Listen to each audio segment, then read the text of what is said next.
I, 30, female, first met my husband, 40, male, when I started college. He was a professor at my college and he taught me for one semester. I had a huge crush on him back then too, but obviously I didn't confess my feelings because he was my professor and he was married at that time. It was just a harmless crush anyway, so it wasn't that big of a deal. I never thought that our paths might cross in the future. I thought I wouldn't even see him after I graduated, but I was so wrong. I had been single for a year after a bad breakup when I decided to try some dating apps. I wasn't even looking for something serious. I just wanted to get back into the dating game. I found him on a dating app. I did a double take because I literally couldn't believe my eyes. Last I heard, he had been happily married and now he was showing up on my dating profile. I swiped right away because I did find him attractive. We weren't student teacher anymore, and I didn't think there was any harm in it. I honestly didn't even think that he would swipe right. I thought he would ignore me, but he sent me a message. I was over the moon. It was literally a dream come true for me. I mean, how many people can say that their crush has been interested in them? Of course, I replied to him and we talked about our lives for a little bit. He asked me what I was doing work-wise and I did the same. He was teaching at a different college now and he told me all about it. Finally, after a few days of talking, he asked me if I wanted to have dinner with him. I had almost lost hope because we had been talking, but he had not implied that he was interested in dating me. I just thought he wanted to catch up with me since we knew each other once. I did a little happy dance when he asked me out for dinner and then I said yes. I wanted to go out with him for the longest time and I was finally getting the chance. The first time I met him, he was super awkward. He even told me that he had never dated a former student and it was weird for him. I told him that if he didn't want to go on a second date, I would totally understand. I would be sad, but I would understand. He said no so quickly that it made me laugh. He told me that it might take him some time to get used to this, but he liked me and wanted to go out again. I didn't tell him that I had a crush on him back in college because I didn't want to freak him out even more. I wasn't looking for a serious relationship anyway, so I thought going on a couple of dates with him wouldn't be a problem. I didn't even realize when those couple of dates became a date every week. And then it became a date every other day. And before I knew it, I was in a relationship with him. I have never had such an easygoing relationship before in my life, and it was impacting my life so positively. Being with him made me so happy, and he was always a gentleman, unlike my ex-boyfriend. We had been dating for a few months when we talked about the exes. He told me that his ex-wife had cheated on him and they had been divorced for 2 years.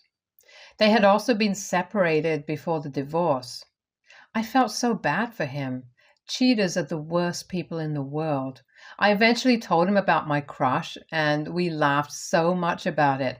I said that I manifested him into my life and I didn't know if that was true or not, but I was grateful either way. I had never been happier with any of my partners than I was with him, and he probably felt the same way because he asked me to marry him after a year of dating. I was obviously overjoyed because I loved him so much, and I said yes immediately.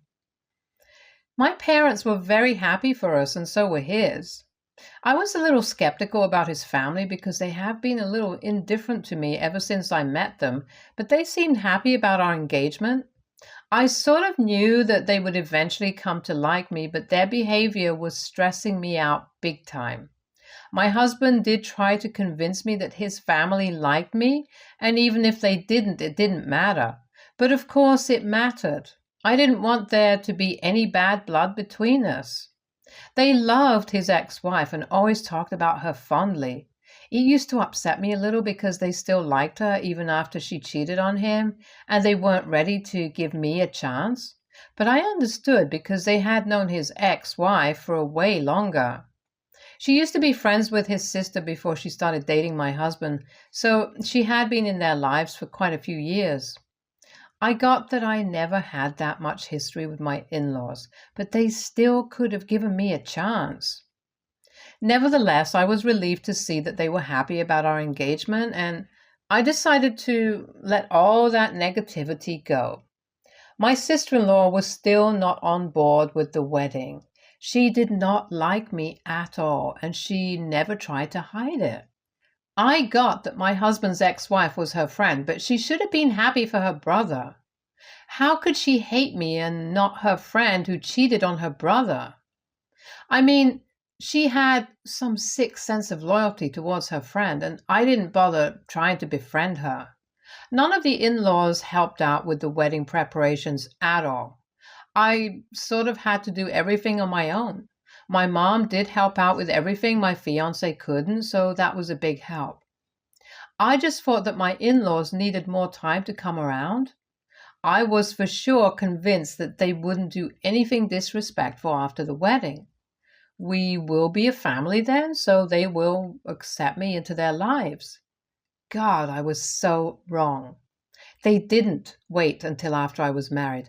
They couldn't even sit and see me and my husband get married to each other. They had to ruin it. They probably planned it the way they were acting. It is just so awful that they didn't even think about their son and the fact that it was his wedding. On the day of our wedding, I was at the venue getting ready with my mom, mother-in-law, sister-in-law, and a few of my friends. Mother-in-law and sister-in-law were acting so shady. They weren't talking to anyone other than each other. They weren't even being polite. They were straight up ignoring my mother and friends. I didn't know what to do or say to them. It was super awkward. After a lot of hushed whispering, they both left the suite where we were all getting ready. My mom told me to go talk to them. She thought maybe they were feeling left out. I doubted that was the case, but I still went after them just to appease my mom. If I could make them more comfortable, then I was going to try for sure. They might not be very happy with me, but they were going to be part of my family, and I wanted them to enjoy my wedding day as much as me. What I saw when I went outside, though, made me see red. Firstly, my husband's ex-wife was standing outside my wedding venue. Secondly, my mother-in-law and sister-in-law were both standing with her and laughing. And thirdly, they were filling up water balloons with colored water in them like literal kids. I didn't even get to say anything before his ex-wife spotted me and threw a red-colored water balloon at me like a child, and it hit me right in the middle, soaking my wedding dress in red water. I started yelling. I didn't even know what I was saying. I just wanted them out of my sight. They weren't laughing then. They just stared at me like I was the one in the wrong.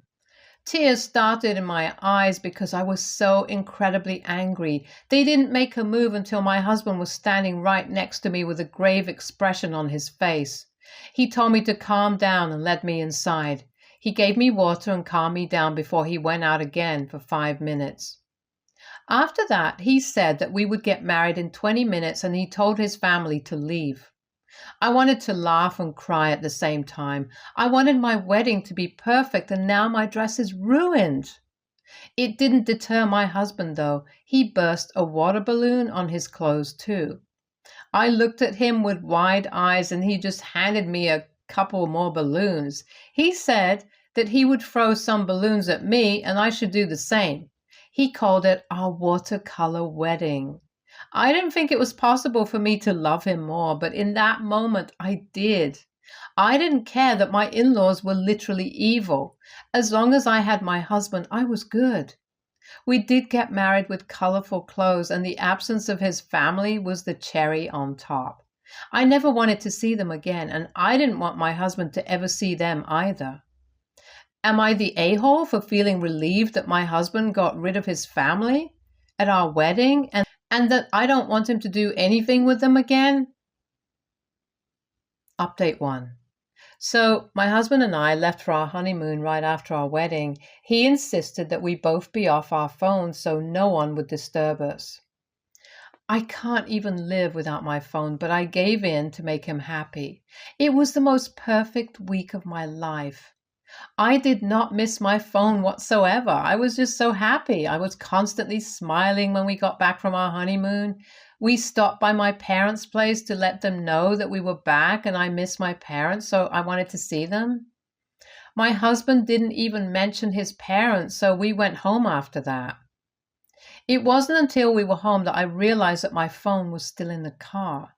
I went to get it, and as soon as I turned it on, hundreds of notifications started blasting. There were missed calls and texts. The majority of them were from my in-laws, and they were all so hateful that I couldn't believe my eyes for a second. My sister-in-law had written such awful things that I started crying. I didn't deserve their horrible behavior.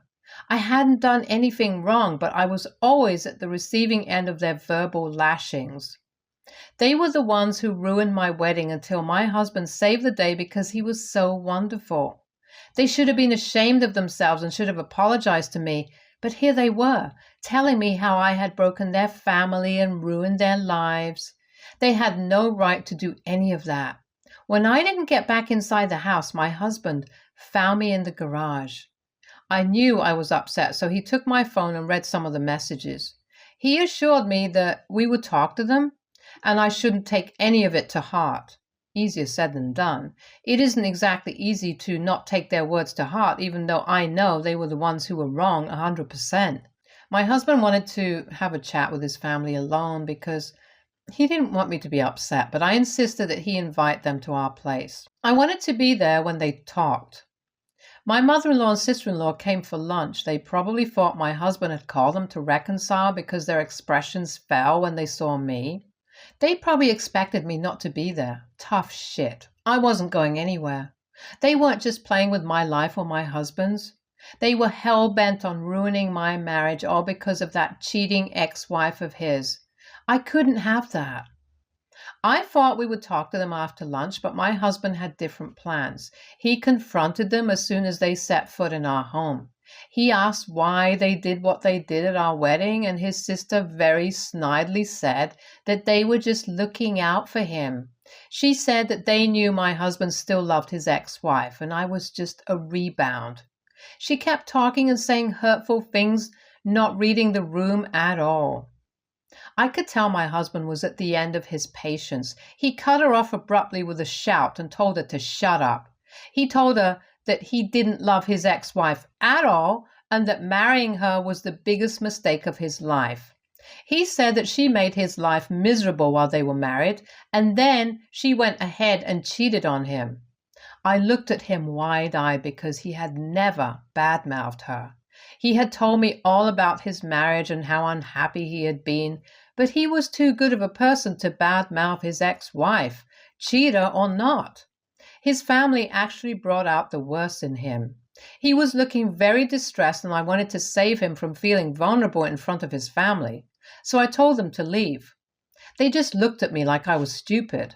I told them again, more assertively this time, to leave or I would have someone throw them out. They hurried out after that, and I came back to my husband. He was so shocked. He confessed that he never talks like that. I knew that, and the fact that he was still trying to comfort me made my heart break for him. His family had messed him up. And then he got married to the devil and got messed up even more. Update 3.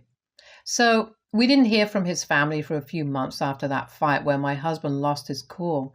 It took him a while to recover from it too because he wasn't an angry person. But his family just got on his nerves.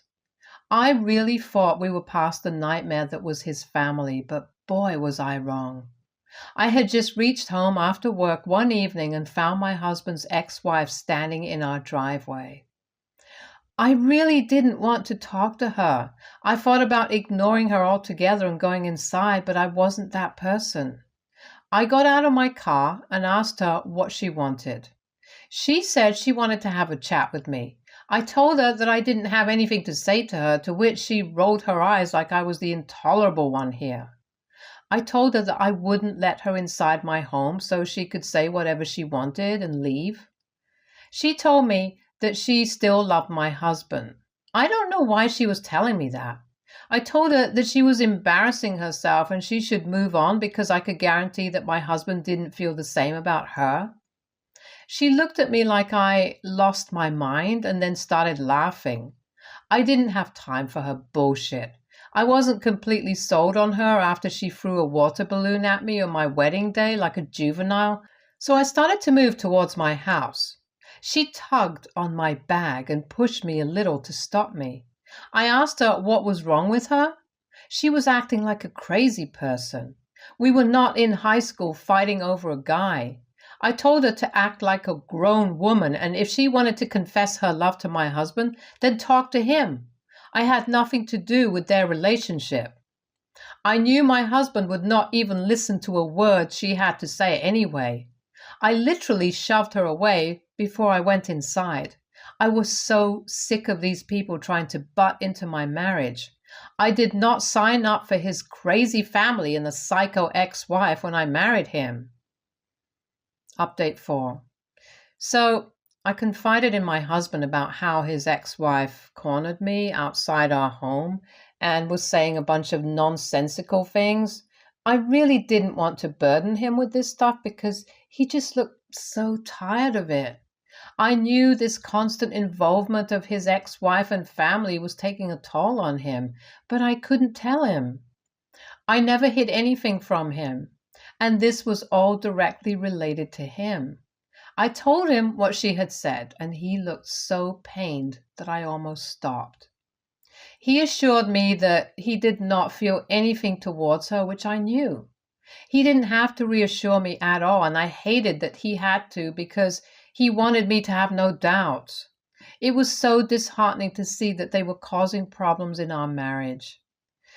I told him that he didn't need to say anything to me and that I believed him 100%. He just got so emotional. He told me that he never wanted to put me in a position like this and that he hated how his past life was ruining our present. He looked so helpless when he said that he couldn't protect me from all of this negativity. It brought tears to my eyes. I told him that he didn't need to protect me and that we could just handle it all together. He told me that he would get a restraining order against the next person who showed up at our house to disrupt our lives, whether it was his sister, mother, or ex-wife. He was trying his best to shield me from them, and I was grateful for it.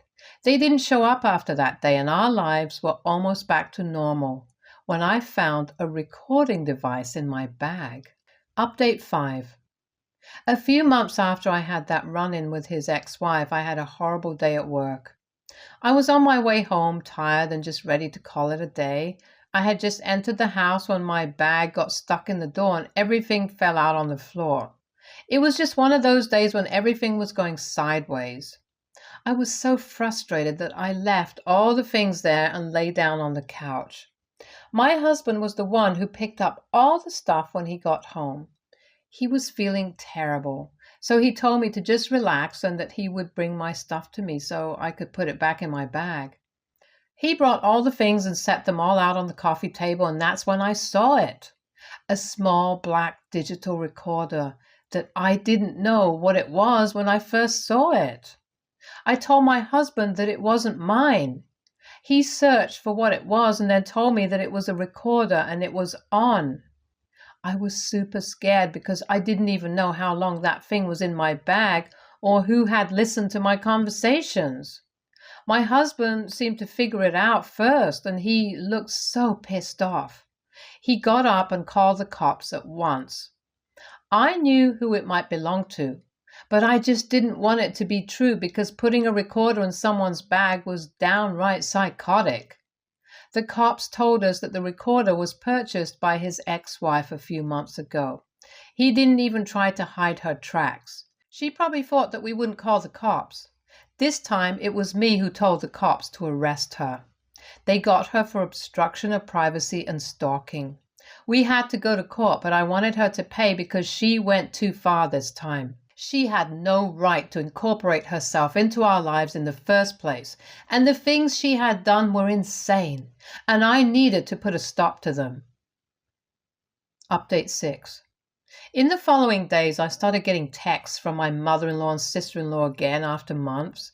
They were still not my fans and they were blaming me for sending his ex-wife to jail. They said that I was insensitive and horrible for doing that and she didn't do anything to me. That was a bit of a shock. I mean, what else could she do?